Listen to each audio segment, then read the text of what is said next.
Hello everyone, my self Bablu Saini. तो student BSc first year का second paper अपना चल रहा था इलेक्ट्रोमैग्नेटिज्म विद्युत चुंबकी की।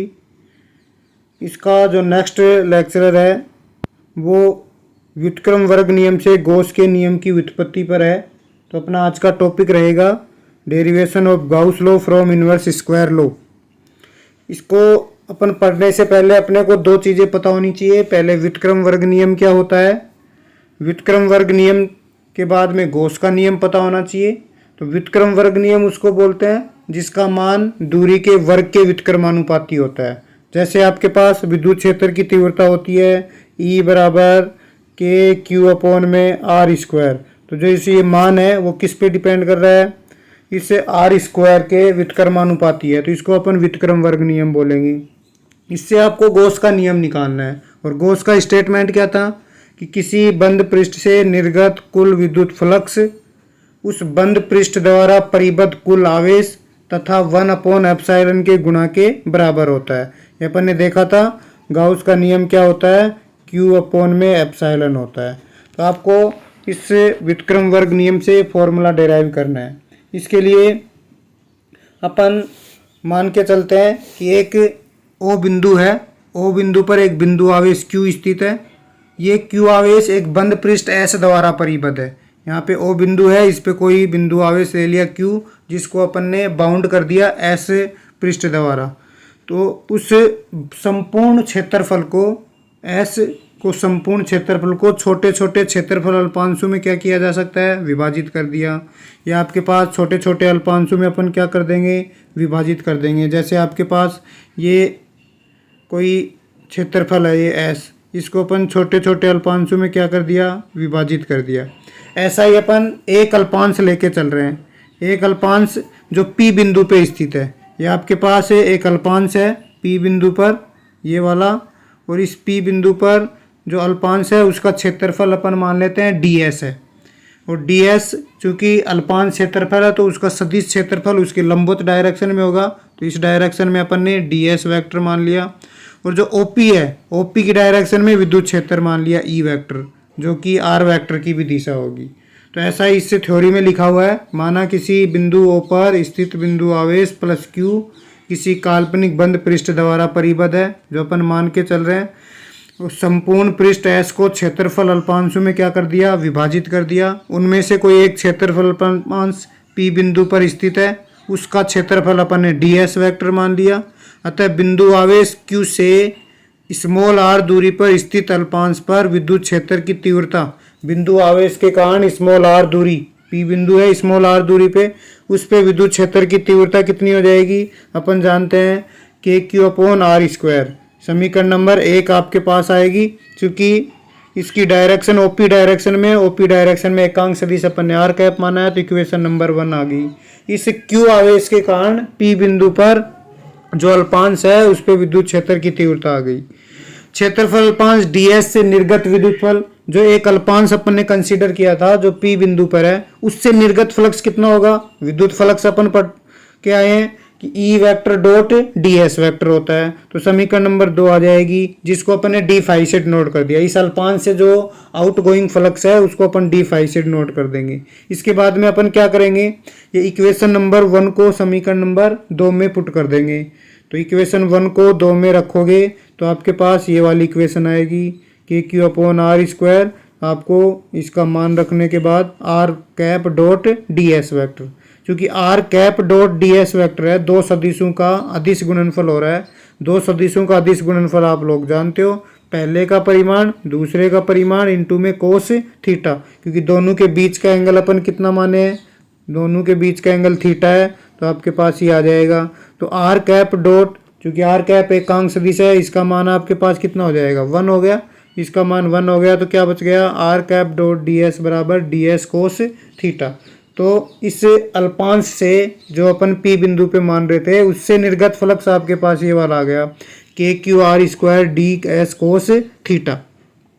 इससे पहले अपन ने एक टॉपिक पढ़ा था कि किसी क्षेत्रफल अल्पांश द्वारा किसी बिंदु पर बनाया गया सॉलिड एंगल कितना होता है, घन कोण कितना होता है। जैसा अपन ने वहाँ पे किया था, एक क्षेत्रफल लिया था, यहाँ पे बिंदु लिया था और ये अपन एंगल बनाए, तो ये जो एंगल बनेगा ये सॉलिड एंगल बनेगा इस बिंदु पे। इस बिंदु पे सॉलिड एंगल बनता है जिसको अपन ने डी ओमेगा से डिनोट किया था और उसका मान अपने पास आया था ये डी ओमेगा बराबर D S cos theta upon are square. कितना था वो? D S cos theta upon में आर स्क्वायर। ये आपके पास ये इक्वेशन दे रखी है डी ओमेगा बराबर D S cos theta upon are square. तो यहाँ से ऊपर वाली इक्वेशन में देखिए तो D S cos theta upon are square आ रहा है। D S cos theta upon are square को अपन क्या लिख सकते हैं? डी ओमेगा लिख सकते हैं। तो यहाँ से अपन ने d S cos theta upon are square को क्या लिख दिया? डी ओमेगा लिख दिया। तो आपके पास निर्गत फ्लक्स कितना हो गया? के क्यू अपॉन डी ओमेगा। चूंकि अपने को संपूर्ण पृष्ठ एस से निकालना है निर्गत फ्लक्स। ये तो अभी तक तो अपन ने किससे निकाला था? जो अल्पांश कंसीडर किया था, केवल इस वाले अल्पांश से। अपने को इस पूरे से चाहिए, इस पूरे से चाहिए, इस वाले से। तो ये मान के चलते हैं कि पूरे पृष्ठ मान लेते हैं गोलाकार पृष्ठ है। तो गोलाकार पृष्ठ है तो यहाँ से निर्गत फ्लक्स कितना आ जाएगा? एक अल्पांश से तो आ रहा है डी ओमेगा, टोटल से निकालेंगे अपन। तो टोटल के लिए पूरे गोले का जो क्षेत्रफल होता है वो कितना होता है? या फिर ऐसे मान लो संपूर्ण पृष्ठ से जो निर्गत फ्लक्स आपके पास आएगा उसका क्या कर दो? समाकलन कर दो। क्योंकि संपूर्ण पृष्ठ आपके पास छोटे छोटे अल्पांशों से मिलकर बना हुआ है। तो सभी अल्पांशों से निर्गत फ्लक्सों को यदि अपन जोड़ देंगे तो पृष्ठ एस से निर्गत फ्लक्स आ जाएगा। क्योंकि कंटिन्यूस ऐड हो रहा है, सतत योग हो रहा है, तो अपन इंटीग्रेशन काम में ले लेंगे जोड़ने के लिए। तो इधर क्या कर दिया अपन ने? समाकलन कर दिया। और समाकलन करने के बाद यदि डी ओमेगा का समाकलन करोगे, पहले पूरे गोले का जब आप ठोस एंगल सॉलिड एंगल निकालोगे तो अपन पहले पढ़ चुके हैं संपूर्ण गोले द्वारा किसी बिंदु पर बनाया गया घनकोण कितना होता है? 4 पाई होता है। तो इंटीग्रेशन डी ओमेगा की वैल्यू कितनी आ गई? 4 ओमेगा आ गई। यहाँ से के का मान रख दिया, के का मान 1/4 पाई एप्सिलॉन होता है। तो यदि इसको सोल्व करें 4 पाई से 4 पाई कैंसिल हो जाएगा तो फाई बराबर कितना आ जाएगा? क्यू अपॉन एप्सिलॉन, जो कि क्या है? गाउस लॉ है। गाउस लॉ में अपन ने क्या देखा था कि जिसके अनुसार क्या था कि किसी विद्युत क्षेत्र में स्थित बंद पृष्ठ से निर्गत कुल विद्युत फ्लक्स इससे परिबद्ध आवेश का 1/एप्सिलॉन गुना होता है। तो इसी को अपन क्या बोलते हैं? गॉस का नियम बोलते हैं। एक तो ये था गॉस व्युत्क्रम वर्ग नियम से गॉस के नियम की व्युत्पत्ति। इसके बाद में अपन इस गॉस के नियम का अवकलन और समाकलन फॉर्म निकालेंगे, डिफरेंशियल और इंटीग्रेशन फॉर्म निकालेंगे। इसके लिए अपना जो नेक्स्ट हेडिंग रहेगी वो क्या है? अवकलन रूप में गॉस का नियम।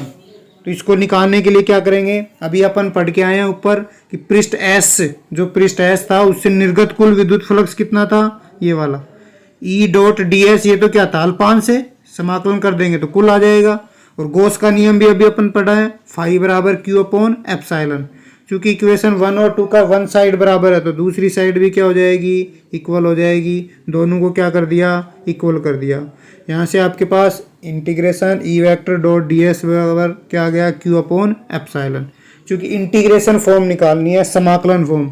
समाकलन फॉर्म का मतलब है कि दोनों साइड में आपके पास समाकलन का साइन आना चाहिए। तो इस इक्वेशन 3 में समाकलन एक साइड में है, दूसरी साइड में और चाहिए। इसके लिए क्या करेंगे? अपन आयतन आवेश घनत्व का फॉर्मूला लगाएंगे। ये आयतन आवेश घनत्व का फॉर्मूला लगा रहे हैं अपन। ये वाला आयतन आवेश घनत्व क्या होता है? एकांक आयतन में उपस्थित आवेश को क्या बोलते हैं? आयतन आवेश घनत्व। डी क्यू अपॉन में कितना आएगा? D V. D Q upon D V आ गया। ये D Q upon D V है। तो यदि यहाँ से अपन वैल्यू निकालें क्यू की तो डी क्यू बराबर रो डी वी हो जाएगा। डी वी को गुण मल्टीप्लाई कर देंगे रो से। इसके बाद में इसका इंटीग्रेशन करेंगे तो कुल आवेश आ जाएगा। तो Q बराबर आपके पास क्या है? Integration rho d v. ये Q का मान समीकरण नंबर 3 में रख देंगे। इस समीकरण नंबर 3 में रखेंगे तो आपके पास क्या हो जाएगा? समीकरण नंबर 5 आ जाएगी। इस समीकरण नंबर 5 में दोनों साइड में समाकलन है। इसको अपन क्या बोलते हैं? गाउस के नियम का समाकलन रूप बोलते हैं। इसको अपन क्या बोलेंगे? गाउस के नियम का समाकलन रूप बोलेंगे। इसके बाद में अब आपको अवकलन रूप चाहिए। अवकलन रूप के लिए क्या करें?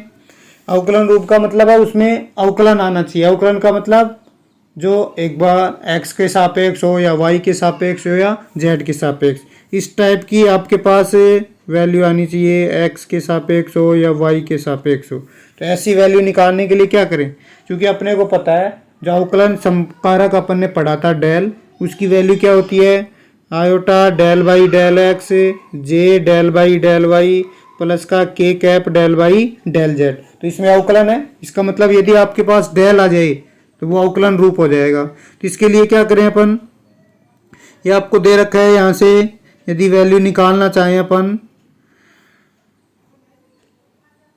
ये आपके पास समाकलन रूप है। समाकलन रूप को मतलब इंटीग्रेशन को हटाना है और डेल लेके आना है। डेल आ जाएगा तो आपके पास वो क्या आ जाएगा, गाउस का नियम अवकलन फॉर्म में आ जाएगा। इसके लिए अपन क्या करें, गॉस डाइवर्जेंस प्रमेय पढ़ी थी अपन ने। गॉस डाइवर्जेंस प्रमेय क्या होती है कि किसी सदिश का पृष्ठ समाकलन उस सदिश के डाइवर्जेंस के आयतन समाकलन के बराबर होता है। ये डाइवर्जेंस है डेल डॉट ई, ये आयतन समाकलन है, यहाँ पे पृष्ठ समाकलन है, फ्लक्स बोल दो। तो यदि आपको पृष्ठ समाकलन को आयतन समाकलन में बदलना हो तो अपन गॉस डाइवर्जेंस प्रमेय काम में लेते थे। तो इस समीकरण नंबर 5 में भी ऐसा ही कुछ दे रखा है, एक साइड में पृष्ठ समाकलन है, दूसरी साइड में आयतन समाकलन। यदि आपको आयतन इंटीग्रेशन को हटाना है तो दोनों साइड में या तो पृष्ठ समाकलन हो या आयतन समाकलन, ताकि दोनों साइड से वो इंटीग्रेशन साइन क्या हो जाए, कट जाए। तो इसके लिए अपन क्या करेंगे, इस पृष्ठ समाकलन को आयतन समाकलन में बदलते हैं, इस साइड को अपन इसको भी आयतन समाकलन में बदल लेते हैं। और इसके लिए क्या करेंगे, गॉस प्रमेय काम में लेंगे, गॉस डाइवर्जेंस प्रमेय। ई डॉट डी एस क्या होती है, डेल डॉट ई इंटू में डी वी, ये मान रख दिया इसमें ऊपर वाली इक्वेशन में। तो दोनों तरफ समाकलन आयतन समाकलन आ गया, आयतन समाकलन से आयतन समाकलन कैंसिल हो जाएगा। इधर तो क्या बचेगा, डेल डॉट ई बच गया, और इधर क्या बच गया आपके पास, रो अपॉन में एप्सिलॉन। तो ये है आपके पास गॉस के नियम जो कि अवकलन फॉर्म में था, इसको गॉस के नियम का अवकलन रूप बोलते हैं। और इसी को अपन क्या बोलते हैं, मैक्सवेल का प्रथम समीकरण भी बोलते हैं। आगे जब अपन 5th यूनिट पढ़ेंगे तो वहाँ पे आपके पास मैक्सवेल के इक्वेशन आएंगे, उसमें जो फर्स्ट मैक्सवेल की समीकरण है वो यही होती है, डेल डॉट ई बराबर रो अपॉन एप्सिलॉन। तो ये गॉस का अवकलन रूप बोल दो या मैक्सवेल का प्रथम समीकरण बोल दो। तो ये था आपके पास गॉस नियम, गॉस के नियम की व्युत्पत्ति, उसका अवकलन और समाकलन रूप।